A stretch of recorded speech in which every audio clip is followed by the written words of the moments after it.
श्री स्वामी समर्थ। स्वागत आहे तुम्हा सगळ्यांचं माझ्या YouTube चॅनलवरती।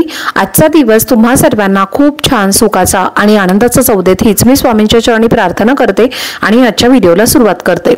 पण त्या अगोदर तुम्ही माझ्या चॅनलवरती जर नवीन असाल तर चॅनलला सबस्क्राइब नक्की करा। त्याचबरोबर कमेंटमध्ये श्री स्वामी समर्थ लिहायला अजिबात विसरू नका। उद्या वार आहे मंगळवार आणि उद्या आहे काळभैरव जयंती। तर काळभैरवांची पूजा ही उद्याच्या दिवशी केली जाते आणि या दिवशी आपण जर काळभैरव देवतांची पूजा केल्यामुळे आपल्या घरामधली जी काही नकारात्मकता आहे तर ती नकारात्मक ऊर्जा दूर राहते आणि अशा व्यक्तींवरती तंत्रमंत्राचा सुद्धा प्रभाव पडत नाही। तर तो व्यक्ती भयमुक्त होत असतो आणि त्याच्यावरती कुठल्याही प्रकारचं अकाली मृत्यूचं संकट हे राहत नाही आणि ती व्यक्ती कोणत्याही परिस्थितीला घाबरत नाही आणि कोणत्याही प्रकारच्या अडचणींना सामोरे जाण्याची शक्ती त्या व्यक्तीमध्ये येत असते। आणि म्हणूनच आपल्याला या दिवशी कालभैरवांची पूजा ही आवर्जून करायची आहे। आणि जो व्यक्ती अगदी भक्तिभावाने या दिवशी पूजा करतो, उपवास करतो, तर असं केल्याने भगवान शंकरांची विशेष कृपा सुद्धा त्या व्यक्तीवरती राहते। आणि तसेच जर ही कालभैरव जयंती जर मंगळवारी आली किंवा रविवारी जरी आली तरी त्या दिवसाला एक विशेष महत्त्व दिलं जातं। तर पहा, आपल्याला उद्या जास्तीत जास्त सेवा या कालभैरव देवतेची करायची आहे, कारण इतर दिवशी आपण कुठल्याही प्रकारची पूजा कालदेवाची करत नाही आणि सेवा सुद्धा करत नाही। त्यांचा फोटो सुद्धा आपण आपल्या देवघरामध्ये ठेवू शकत नाही।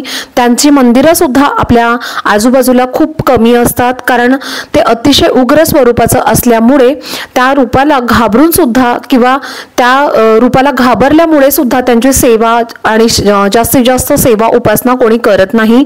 पण या दिवशी म्हणजे उद्याच्या दिवशी काळभैरव जयंती असते, तर या दिवशी आपण त्यांची सेवा जी आहे तर ती आवर्जून केली पाहिजे, त्यांची उपासना केली पाहिजे आणि काही उपाय सुद्धा आपण या दिवशी केले पाहिजेत। कारण ही जी देवता आहे तर ती अतिशय कठीण देवता आहे, तेवढीच ती प्रेमळ सुद्धा आहे। जो व्यक्ती अगदी भक्तिभावाने त्यांची उपासना करतो, सेवा करतो, तर त्या व्यक्तीवरती त्यांचा आशीर्वाद सदैव राहतो। आणि म्हणूनच या दिवशी आपल्याला जास्तीत जास्त त्यांचं नामस्मरण करायचं आहे, त्यांच्या मंत्राचा तुम्हाला जप करायचा आहे। ओम कालभैरवाय नमः या मंत्राचा तुम्हाला जास्तीत जास्त जप करायचा आहे। त्याचबरोबर कालभैरवाष्टकम जे आहे तर ते सुद्धा तुम्हाला 11 वेळेला म्हणायचं आहे। तर अशा प्रकारच्या या ज्या काही सेवा आहेत तर त्या तुम्हाला करायच्या आहेत।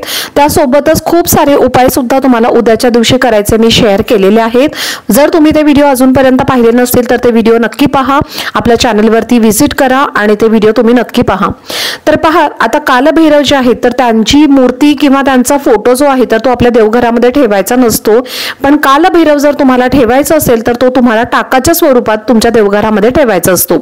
तर ही एक अतिशय महत्त्वाची माहिती आहे जी तुमच्यासोबत मी शेअर केलेली आहे। आता यासोबतच उद्याच्या दिवशी तुम्हाला संध्याकाळी असा एक दिवा सुद्धा लावायचा आहे।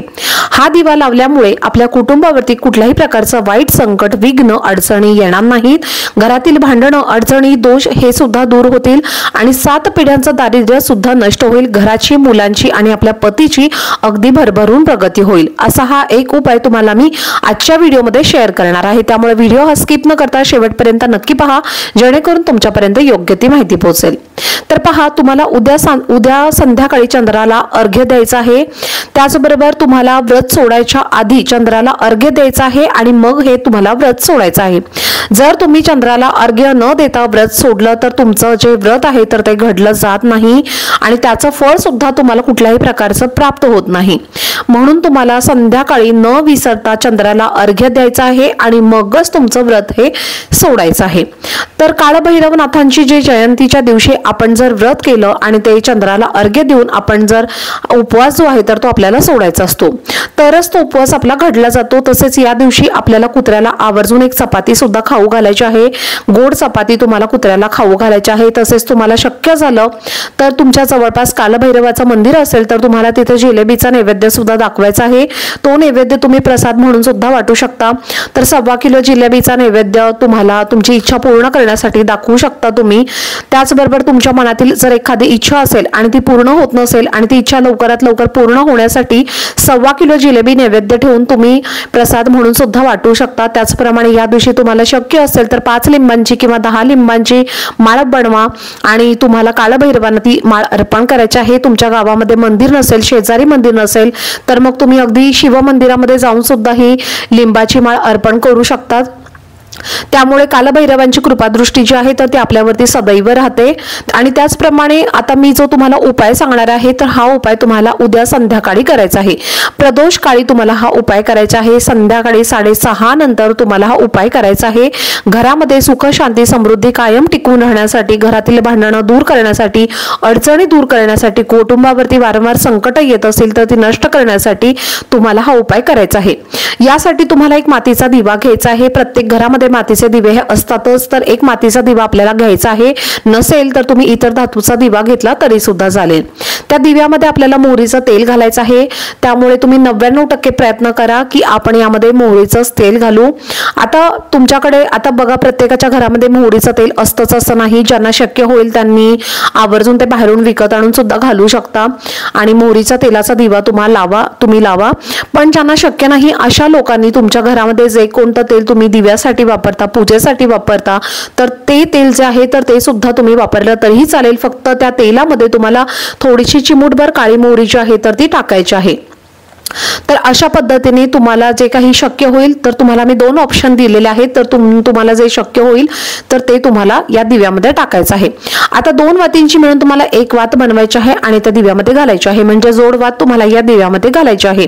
यानंतर तुम्हाला काय करायचं आहे, हा दिवा तुम्हाला प्रज्वलित करायचा आहे। थोडंसं तुम्हाला धान्य घ्यायचं आहे, म्हणजे 7 प्रकारचं तुम्हाला धान्य घ्यायचं आहे आणि हा दिवा घ्यायचा आहे। हा दिवा आपल्याला शमीच्या झाडाखाली लावायचा आहे आणि हे जे धान्य आपण घेतलेलं आहे तर ते धान्य म्हणून आपल्याला आसन द्यायचं आहे। या दिव्यासाठी आपल्याला आसन म्हणून हे धान्य आपल्या सोबत घेऊन जायचं आहे आणि त्या धान्यांवरती तुम्हाला हा दिवा लावायचा आहे। तुम्हाला शमीच्या झाडाखाली हा दिवा लावायचा आहे।